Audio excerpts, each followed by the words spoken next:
Hello, and welcome back to another episode of Critical Reactions with your host, Bryan.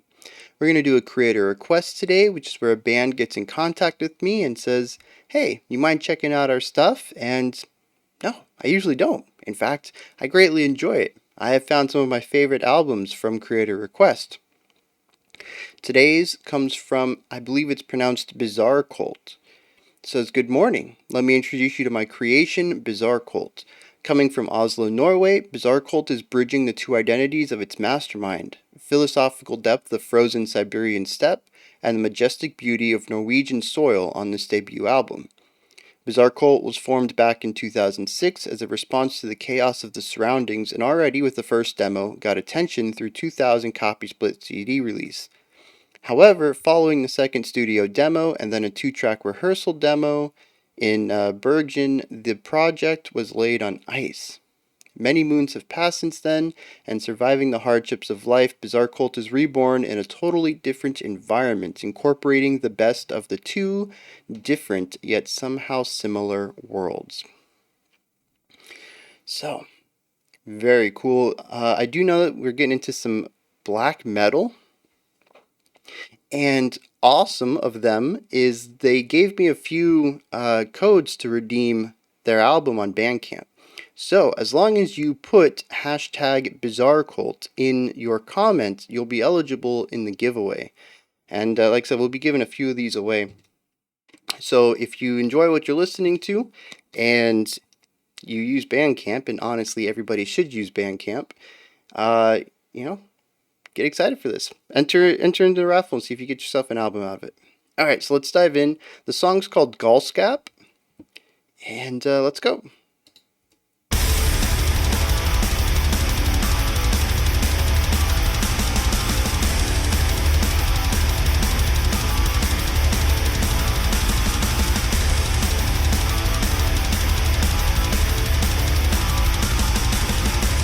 Okay. So we're having 11 beat phrase, broken up 3-3-3-2.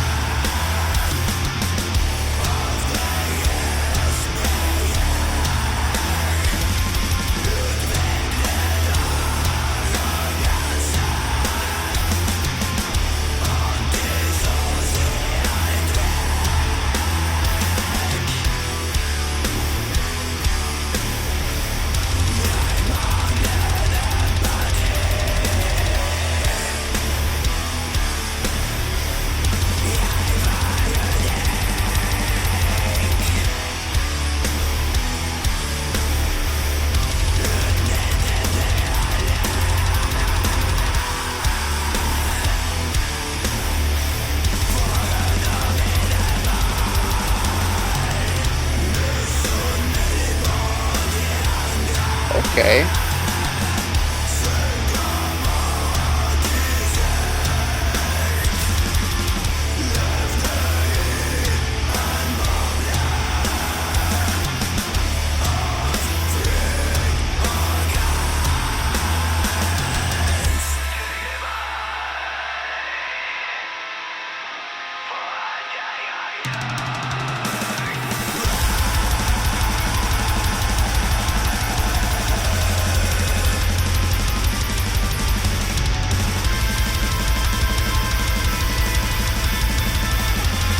Yeah, those dyads are real nice.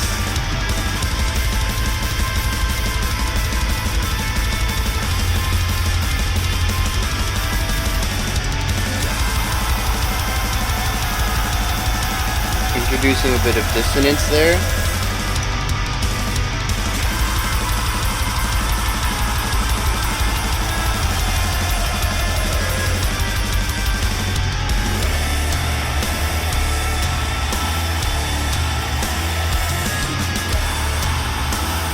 It's kind of wild how heavy this 11 section gets in contrast to where we just were.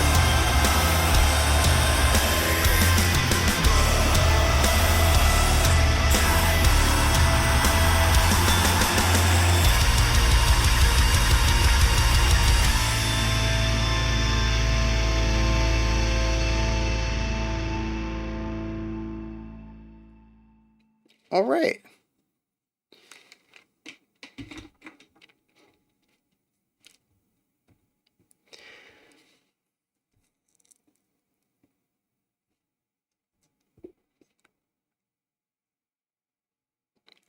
All right, I think I want to start with this 11 pulse because I think this is really, to me, it's the meat of a lot of the where this weight comes from.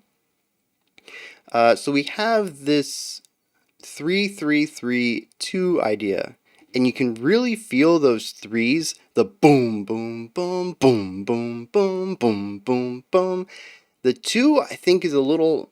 I mean, to me, it feels very natural. Having those. Well, we start out having eighth notes. I think we pull in 16th notes when we pull in the blast beats and tremolo picking during it. But it's really interesting how we have this waltzy feel, right? And it's heavy, it's weighty. I mean, we only emphasize the beats themselves. So 1, 2, 3, 1, 2, 3, 1, 2, 3, and then when we get to the 1, 2, 1, and we return back to the beginning of this. The one and the two feel very rushed and chaotic. And it really is the difference between emphasizing the downbeats themselves and emphasizing the the offbeats, right? The stuff between the beats, or basically, I guess you could say, not having any emphasis. When we get into those 16th note tremolo picks and double bass kicks, we're putting so many notes in that section that it feels like we're rushing to get back to the weight. And it's this very interesting push and pull, right? We're weighted down, we're dragging our legs, and then we're rushing, and then we're weighing down, and we stay in this weighty heaviness for a majority of this. 9 out of our 11 beats are they're weighty, they're heavy. It's really those two beats of not even relief, of rushed, right? It's like increased anxiety. And it works together so well in this contrast of balancing these two ideas, this crushing weight, and then this driving momentum, and bouncing back and forth between the two. And it to me, it's two sides of anxiety. I don't know what the song's about. um yeah, we do have some lyrics. I'll get into them later. But yeah, it's to me, it's two sides of anxiety. It's the crushing weight of not wanting to do anything, and then the manic panic of realizing that you haven't done anything and that things still need to get done. So we kind of bounce back and forth between those two ideas for a vast majority of this track, and I think it works very well. I Maybe because it's a bit of a shorter track, but usually this kind of repetition would grow on me. And we do have that middle section where we go into full on blast beats for a while. And maybe that's enough to break it up for me, but maybe it's just that this idea works on its own. It creates a very specific atmosphere just in the rhythmic component by itself. We're not even looking at the music yet. Just this push, and well, I mean, technically we kind of are. We're looking at the rhythm of the music because the speed of the notes is important for this. If we just had the 3-3-3-2 emphasizing downbeats and wouldn't have this effect, it really is about utilizing quarter notes for the first three bars, and then utilizing the 8th and 16th notes for the last bar. But yeah, like, just a phenomenal job at this, at creating this specific vibe and atmosphere. And I think it works well with black metal as well, because we have this crushing weight, this feeling from the tempo itself, but also we pair that with black metal's kind of, what I kind of see as that signature wall of sound idea, where all the instruments come together in sort of this compressed, fuzzy sound. And instead of being presented as individual instruments, they're presented as this singular force. This is something that we've talked about in previous black metal tracks. I picked up on it when we looked at the Agalloch album reaction a few weeks ago. Like, this is just kind of how I feel black metal just as a genre. Like, this is not stereotypical. What is it? Traditional black metal, I think, is a good way to say that. And so we're pairing this wall of sound, this sonic assault, with this weight. and it just comes together into the really impressive sound overall. The notes selected, the timbres, the textures, and the time signature and rhythmic components all come together to bring together a singular idea. It just works together so well, and I think the interesting thing is it feels odd because we're one beat shy of having pure symmetry, right? 4 bars of 3/4 is 12 beats, and we're at 11 beats, so we're just shy of that. So we definitely feel that lurch coming out of the speed going back into the slow heaviness in the 3/4 bars. But it also kind of just feels natural. It's not something that took me a long time to get used to. And I don't think that's something we talk about too often when we look at odd time signatures. Usually I talk about what the time signature itself does because I think that's the most objective way to look at it.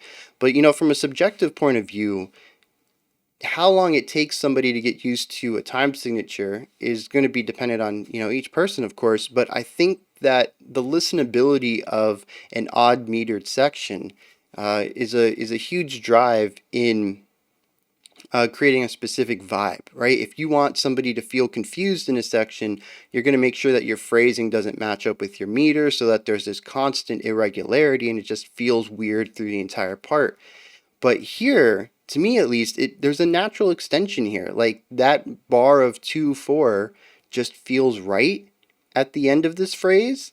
The jump back into the 3 that's a beat earlier than would be expected for a fully symmetrical passage feels natural. It feels right. So, yeah, like I think that's a good way to go about doing this, and I don't know if there's any rule that you can follow for that because like I said, everybody's going to be different. Some people might hear this and just never be able to find that downbeat at the beginning of the phrase. And it's also something that I don't think you can just apply theory to and make it right every time. Like it's one of those things you just kind of got to feel out until it's right. And I really enjoy what they're doing there. Um, I do want to bring in the vocals into this real quick. There is some really interesting production on the vocals that I think gives it a ton of extra width and power and punch, and it allows it to sit in the mix. It is a bit lower, it's not above the rest of the instruments, like in pop vocals where we'd put the vocals above everything. It's sitting in the mix, typical for black metal, but it still has prominence, it still has spotlight. And I'm not 100% sure how they achieve that, but it is its own distinct sound within the wall of sound. And it's, like I said, I'm not sure how they went about achieving that. It's just a wild production trick as far as I'm concerned, but it works so well, and I really enjoy that. In fact, all the instruments are kind of. I could hear all the. Am I getting better at hearing black metal? Like I don't want to I don't want to diminish any of the production that went into this track, but I was about to put a lot of praise on it for sitting in this black metal wall of sound kind of vibe, but also having distinct instrumentation. And maybe I'm just getting better at listening to black metal. Maybe I'm able to hear past the noise now, past the static. I don't know. Could be either or. That'd be wild. I gotta go check some old black metal stuff now. See if I can see if I hear them differently. But yeah, like I can hear each of the individual instrumentation now, and the vocals I think do have a lot of prominence here. But they also have a lot of extra width and punch, maybe a bit more reverb than I typically hear in this style of vocal delivery, and it allows it to have this huge punchiness, this massive weight to it that allows it to not just be that crackly texture, that compressed texture within the sound, but also contribute to the heaviness of it. And I think that comes together very well. Um, Oh, and the last thing, yeah, talking about the instruments, being individually heard, I really enjoyed some of the melodic elements here. The one of the guitars is, a bit higher in the range, which to me is a bit not normal for black metal. To me, from what I kind of like file away in my mind as typical black metal guitar playing, is sort of lower to mid range ideas with tremolo picking. And here the pitch was probably mid to higher range on the guitar, and we heard some melodic movement. We heard some dyads at times. Um, there's one part that I really loved. There's a lower guitar that sat on one note, and then after like two bars or whatever, shifted down and just kind of bounced back and forth between these two notes. And there was a guitar above it, doing these basically whole notes. Every bar changing the note. So we had this moving dyad where we had a root note and then a higher note that was changing the distance between the two, and it was creating these different colors, these different textures, and it was just really nice. I mean, not like a strong bit of like prog rock melody writing or classical melody writing or anything like that. It's still definitely a bit on the simpler side to achieve a specific texture and tone, but it was more melody than I typically expect in black metal. So I appreciate that. For me, it's a nice middle point. Um, so yeah, let me dive into these lyrics real quick, see what's going on. Madness, pressed over the edge by your urge, developed arrogance, antisocial behavior. I lacked empathy, I was unique, used you all to achieve my goals, jealous of others, self dramatized, lived in a bubble of fear and anxiety. Forgive me for all I've done.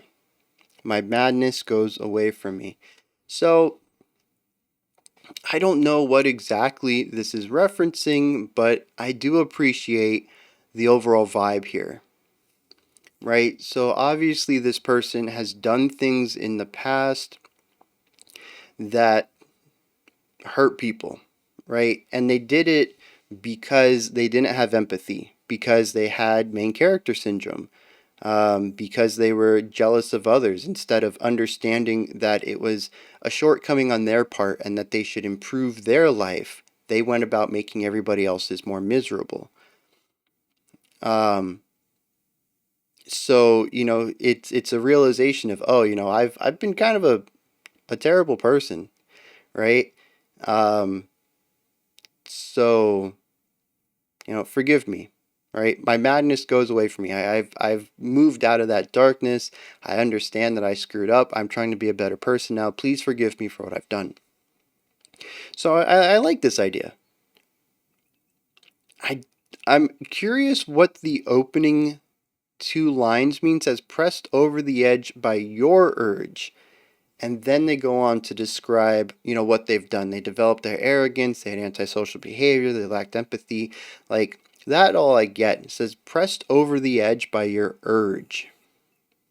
And I'm curious who the your is. Who is this second person character in this story?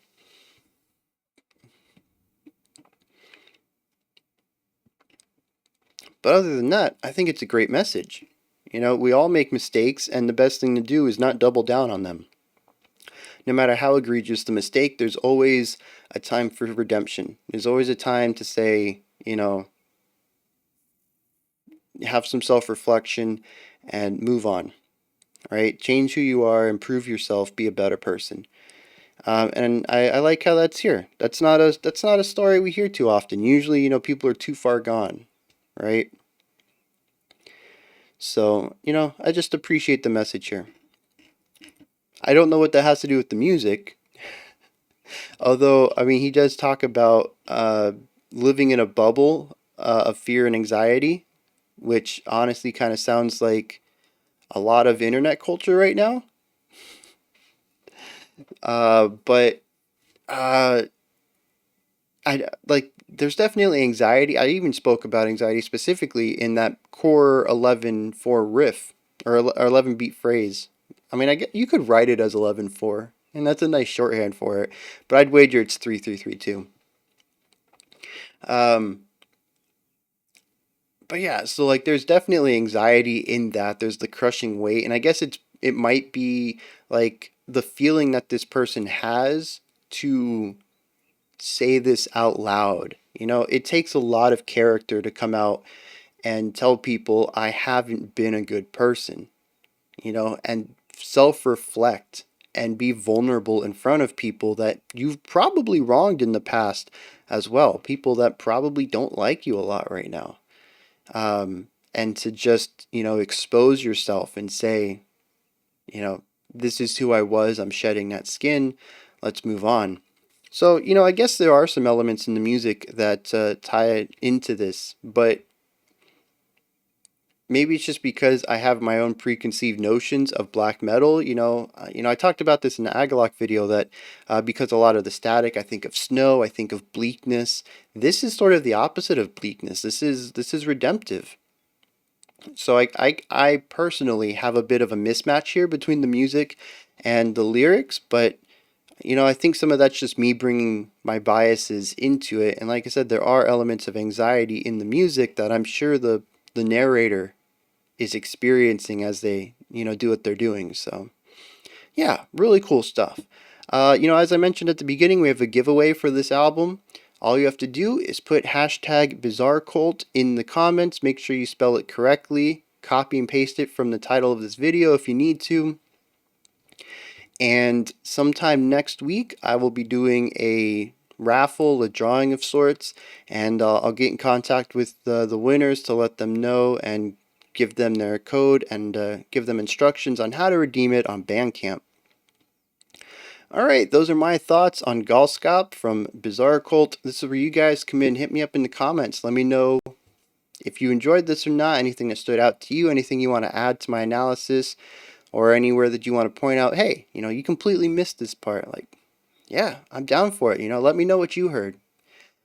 Above that, there's a description box. In there are links all for Bizarrekult. I have their socials in there, link to Bandcamp, link to their YouTube if you want to check out more of their stuff. Go ahead and do that. And above that, you know, in the comments, above the description box, if you could on this channel, like, subscribe, and ring the bell. That wraps it up for this week. Tomorrow we are heading into some Mgwa, which I believe is some black metal, which is wild. We are ending this week with black metal. Our album review on tomorrow is black metal, and next week is black metal week, hi-fi black metal week. So we're going to be looking at some black metal with strong production, just a lot of black metal back to back. Yeah. So yeah, like I said, album reaction tomorrow, Sunday, no live stream for the patrons. We'll be back the following Sunday though. And that about wraps it up. So remember to be critical but not cynical of the music you listen to, and have a fantastic morning, afternoon, or evening whenever you choose to watch my videos.